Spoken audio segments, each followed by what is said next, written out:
اعوذ باللہ من الشیطان الرجیم بسم اللہ الرحمن الرحیم۔ سورہ زمر کی آیت نمبر 36 کے حوالے سے ہماری گفتگو ہے۔ ہم نے آپ کے سامنے یہ بات رکھی تھی کہ انسان کی زندگی میں 6 ایسی رکاوٹیں آتی ہیں جن میں پھنس کر انسان اپنے رب سے دور ہو جاتا ہے۔ لازم یہ ہے کہ انسان اپنی اصلاح کرے اور ایسی ہر رکاوٹ کو جو اسے اللہ تعالیٰ سے دور کرنے والی ہو وہ اس رکاوٹ کو پار کرنے کی بھرپور کوشش کرے، اور جو کوئی محنت کرتا ہے، کوشش کرتا ہے، وَأَن لَيْسَ لِلْإِنسَانِ إِلَّا مَا سَعَىٰ وَأَنَّ سَعْيَهُ سَوْفَ يُرَىٰ، یہ انسان زور لگاتا ہے تو اس کے زور لگانے کا، محنت کرنے کا اسے پھل ضرور ملتا ہے۔ دیکھیے انسان کی زندگی میں جن 6 رکاوٹوں کے حوالے سے ہم نے بات کی، یہ وہ چیزیں تھیں جن کو انسان نے خود اپنی خواہشات بنا رکھا ہے۔ مثلا بیوی کی محبت، اولاد کی محبت، مال و دولت کی محبت، دنیا کی محبت، ان چیزوں میں انسان ڈوب کر یہ سمجھتا ہے کہ شاید میں کامیاب ہوں، لیکن رب ذوالجلال یہ فرماتا ہے کہ یہ دنیا کا سامان ہے، اس کا آخرت سے کوئی تعلق نہیں۔ جو تمہارے پاس ہے وہ فانی ہونے والا ہے، وہ ختم ہونے والا ہے۔ انسان کے پاس اربوں کھربوں بھی ہوں، ایک وقت آتا ہے کہ انسان ان کو استعمال کرنے کے قابل نہیں رہتا، اس کی اتنی حیثیت ہی نہیں ہے کہ یہ اسے استعمال کر سکے۔ اللہ تعالیٰ کا حکم جب آ جائے، جب اللہ چاہے لقمے تنگ کر دے، کسی کے پاس کچھ اختیار نہیں ہے۔ اللہ تعالیٰ خود مختار ہے، اس کے پاس تمام تر اختیارات ہیں اور اس کی قدرت کو چیلنج کرنے والا کوئی نہیں۔ ہم نے آیت کے ٹکڑے میں یہ بات پڑھی کہ کیا اللہ ہی اپنے بندے کے لیے کافی نہیں ہے، جبکہ دنیا کے دوسرے لوگ آپ کو دوسروں سے ڈراتے ہیں، خوف میں مبتلا کرتے ہیں۔ پہلے تو یہ 6 چیزیں تھیں جو انسان کو خوف میں مبتلا کرتی تھیں۔ ان کے علاوہ بھی میں نے عرض کیا تھا کہ کچھ چیزیں موجود ہیں جو انسان کو اللہ تعالیٰ سے دور کرنے کا سبب بنتی ہیں۔ ہم ان کی طرف اگر نظر دوڑائیں تو سورۃ النساء میں اللہ تعالیٰ ان چیزوں کا ذکر کرتے ہیں۔ اللہ تعالیٰ ارشاد فرماتے ہیں، یا ایھا الذین آمنوا کونوا قوامین للہ شہداء بالقسط، اے وہ لوگوں جو ایمان لائے ہو، ہمارے مخاطب تم ہو۔ ہم کسی کافر کو، کسی یہودی کو مخاطب نہیں کر رہے، ہم ایک ایسے شخص کو مخاطب کر رہے ہیں جس کا دعویٰ ہے کہ وہ اللہ پر ایمان رکھتا ہے، جسے اس بات پر یقین ہے کہ اللہ عرش پر مستوی ہے، محمد اللہ کے رسول ہیں، یہ ایمان والا آدمی، ہم اس کو مخاطب کر رہے ہیں۔ یا ایھا الذین آمنوا، اے وہ لوگوں جو ایمان لائے ہو، کونوا قوامین للہ شہداء بالقسط، اللہ کے لیے انصاف کرو اور انصاف کے علم بردار بن کر گواہی بھی دو۔ یہ دیکھو کہ اللہ تعالیٰ کی سائیڈ تم نے لینی ہے یا اپنے دنیا میں تم لوگوں نے سائیڈیں مارنی ہے، یہ دیکھو۔ کونوا قوامین، قوام کہتے ہیں، یہ جو پلر ہے نا اس کو قوام کہتے ہیں عربی زبان کے اندر، جو سہارا دینے والا ہو، مضبوطی کا سبب بنے اور تھام کر رکھنے والا ہو۔ کہا کونوا قوامین للہ شہداء بالقسط، انصاف کرتے ہوئے تم دین کی مدد کرو، دین کے لیے کھڑے ہو جاؤ۔ اے اللہ کہاں کہاں کھڑے ہونا ہے؟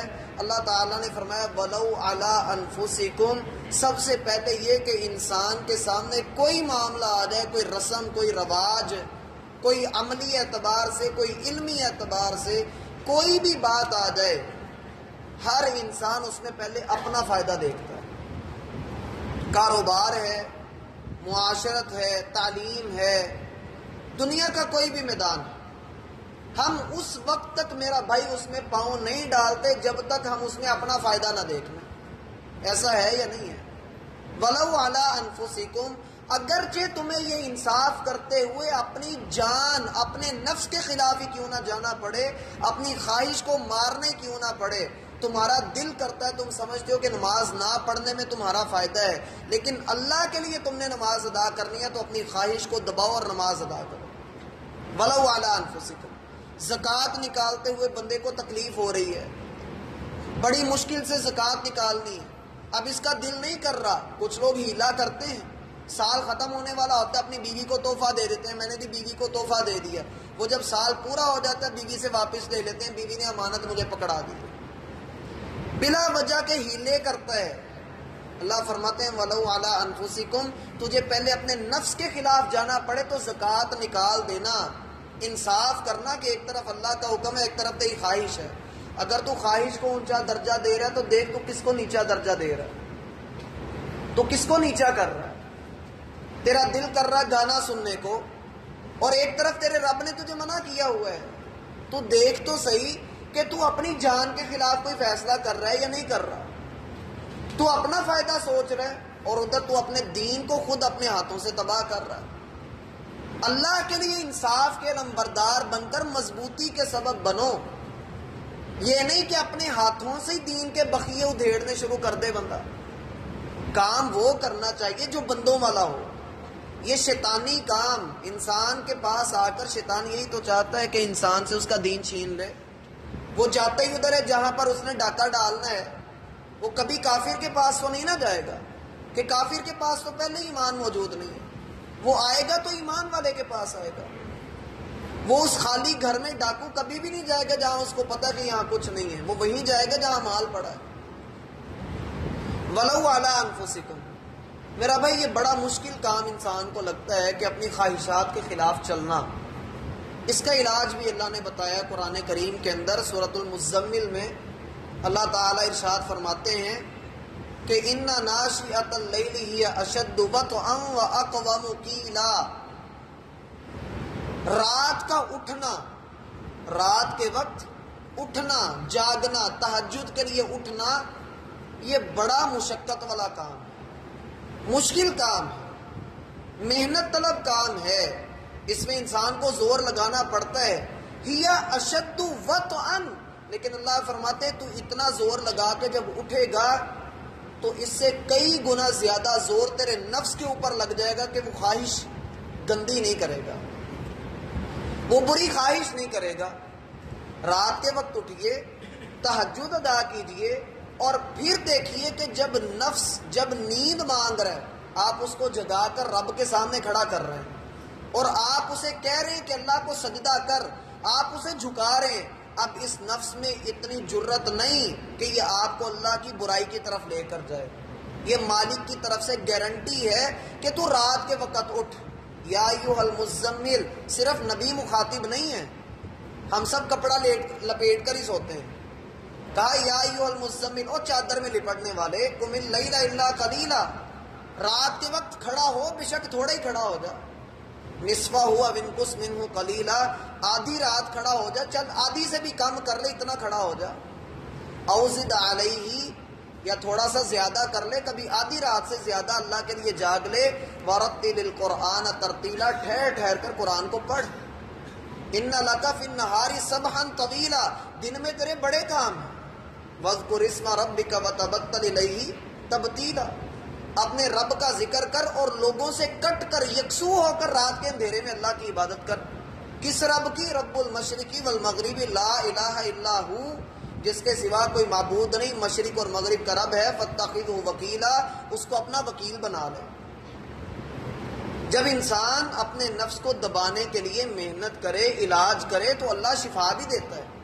انسانوں کا، اکثر لوگوں کا، اکثر بھائیوں کا یہ کہنا ہوتا ہے ہمیں وسوسے بہت آتے ہیں، ہمارے اوپر شیطان کا حملہ بڑا ہوتا ہے، ہم گناہ جانتے بھی ہیں کہ گناہ ہے لیکن ہم پھر بھی کر پاتے ہیں، ہے تھوڑا مشکل کام، لیکن میرا بھائی تہجد ادا کر، تہجد سے پیچھے نہ ہٹے. داب الصالحین من کان قبلکم، نبی علیہ الصلوۃ والسلام فرماتے ہیں کہ تم سے پہلے جو اللہ کے ولی گزرے ہیں ان کا طریقہ تہجد تھا.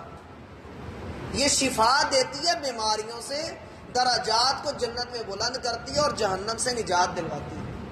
اور اگر کسی کی شرافت دیکھنی ہے تو دیکھو وہ تہجد گزار ہے یا نہیں.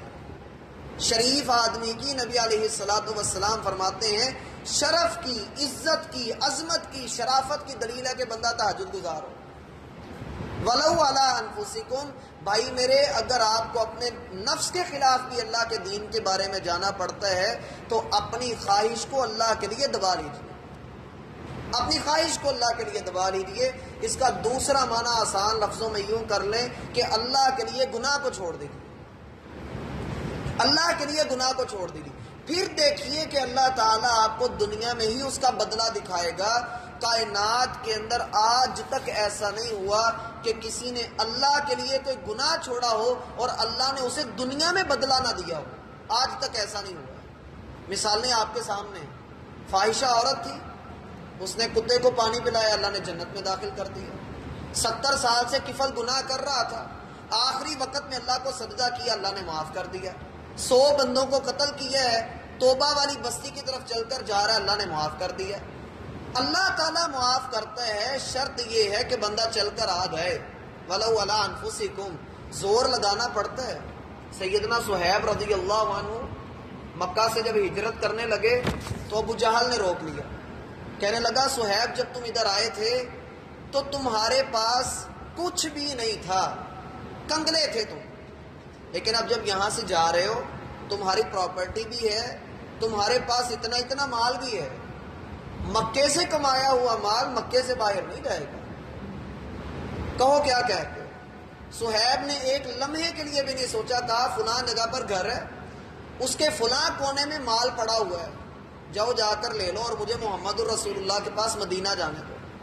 مدینہ ابھی پاؤں رکھا نہیں، رب نے ان کی شان میں آیات نازل کر دی، قیامت تک پڑھی جا رہی ہیں. وَمِنَ النَّاسِ مَن يَشْرِي نَفْسَهُ ابْتِغَاءَ مَرْضَاتِ اللَّهِ. محبوب لوگوں میں سے کچھ لوگ ایسے بھی ہیں جو اپنا سب کچھ اللہ کی رضا کے لیے قربان کر دیتے ہیں. مال کس کو نہیں پیارا، گھر کس کو نہیں پیارے، بلا وجہ بن جاتے ہیں، زندگیاں میرا بھائی لگ جاتی ہیں. لیکن جب دین کی بات آئی تو صحابہ نے اپنی جانیں بھی قربان کی، ٹوٹے بھی کروائے، گردنیں بھی اتروائیں، گلیوں کے اندر گھسیٹے بھی گئے، کوئلوں کے اوپر لٹائے بھی گئے، داڑیاں بھی ان کی نوچی گئیں، جسم کو آرے سے چیرا بھی گیا، دہکتے ہوئے الاؤ اور تیل کے اندر ان کو ابالا بھی گیا. لیکن مجال ہے کہ وہ پیچھے ہٹے ہوئے ہوں. اللہ ہم سے یہ چیز مانگتا ہے کہ اپنے دعوی ایمان میں سچے بن کر دکھاؤ. یہ زبان سے کہہ دینا بڑا آسان ہے، لا الہ الا اللہ. اشد البلاء علی الانبیاء، سب سے زیادہ تکالیف آزمائشیں نبیوں پر آتی ہیں، پھر ان سے نچلے درجے والوں پر، پھر ان سے نچلے درجے والوں پر. جتنا میرا ایمان ہے اتنی بڑی میرے اوپر آزمائش آئے گی. لا یکلف اللہ نفسا الا وسعها، اللہ کسی کو اس کی ہمت سے بڑھ کر نہیں آزماتا. یہ تو ہمارا ایمان ہے، اللہ ہمت سے بڑھ کر بوجھ نہیں ڈالتا.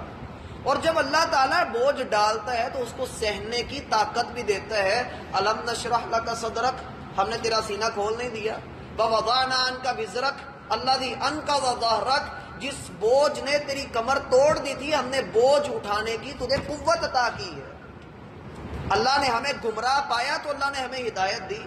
ہمارے پاس کچھ نہیں تھا، اللہ نے مال دے دیا. ہمارے پاس کچھ نہیں تھا، اللہ نے بیوی بچے دے دیے. اب اگر انسان کسی کو دیکھے اور اس کو حقیر سمجھے، وَأَمَّا السَّائِلَ فَلَا تَنْهَرْ، کوئی مانگنے والا آ جائے تو اس کو دھتکارنا نہیں. وَأَمَّا بِنِعْمَةِ رَبِّكَ فَحَدِّثْ، تیرے رب نے تیرے اوپر کوئی نعمت کی ہے تو اس کو اپنے اوپر لے کر آ، مان کے رب نے کی ہے، یہ نہ کہ میری خون پسینے کی کمائی. اس لیے بندے کو چاہیے کہ بندہ اپنے نفس کے خلاف چلے اگر یہ نفس اسے اللہ تعالیٰ کی نافرمانی پر ابھارتا ہے. نفس میرا بھائی 3 قسم کے ہوتے ہیں. پہلا نفس ہوتا ہے جس کو ہم کہتے ہیں نفس مطمئنہ، ایسا نفس جس کے بارے میں اللہ سے دعا کرنی چاہیے کہ اللہ یہ نفس مجھے عطا کر دے. ایسا مطمئن نفس جو بندے کو نیکی کی طرف ہی لے کر جائے، برائی کی طرف نہ آنے دے. یہ اللہ والوں کو نصیب ہوتا ہے اور ایمان والوں کو موت کے وقت مل جاتا ہے. ایمان والوں کو موت کے وقت مل جاتا ہے، اور اگر بندہ اپنا تعلق اللہ کے ساتھ مضبوط کر لے تو دنیا میں ہی مل جاتا ہے، زندگی میں ہی مل جاتا ہے۔ اور دوسرا نفس ہوتا ہے نفس لوامہ، جس کی اللہ نے قرآن میں قسم بھی اٹھائی۔ یہ وہ نفس ہے جو انسان کو اپریشیٹ کرتا ہے جب انسان نیکی کرے، انسان کو کہتا ہے تو نے اچھا کیا، تو نے اللہ کی فرما برداری کی، تو نے بڑا بھلا کام کیا۔ اور اگر انسان گناہ کرے تو انسان کو جھڑکے کہ تو نے اچھا نہیں کیا، تو نے غلط کیا ہے، اس کو عدالت میں کھڑا کر لے کہ تو نے اپنے رب کے حکم کی نافرمانی کی ہے۔ یہ نفس ہر کسی کے پاس ہونا چاہیے، یہ نفس ہونا چاہیے، ایسا ضمیر ہونا چاہیے ہر کسی کے پاس۔ اور اس کے بعد آتا ہے نفس امارہ، جو ہمیشہ برائی کا ہی حکم دیتا ہے، بری بات کی طرف ہی لے کر جاتا ہے، اور اس سے اللہ کی پناہ مانگنی چاہیے۔ اے اللہ میں نفس امارہ سے تیری پناہ طلب کرتا ہوں۔ یوسف علیہ السلام نے یہی کہا تھا، وَمَا أُبَرِّئُ نَفْسِي إِنَّ النَّفْسَ لَأَمَّارَةٌ بِالسُّوءِ، میں اپنے نفس کی گارنٹی نہیں دیتا، لیکن جو نفس امارہ ہے وہ سوائے برائی کے اور کسی شے کا حکم نہیں دیتا، الا ما رحم ربی، ہاں جس پر اللہ رحمت کر دے اس کے ساتھ نفس امارہ برا نہیں کر سکتا ہے۔ تو نفس امارہ سے بچیے، نفس لوامہ میں رہیے، اور نفس لوامہ پھر نفس مطمئنہ میں بندے کو لے کر جاتا ہے۔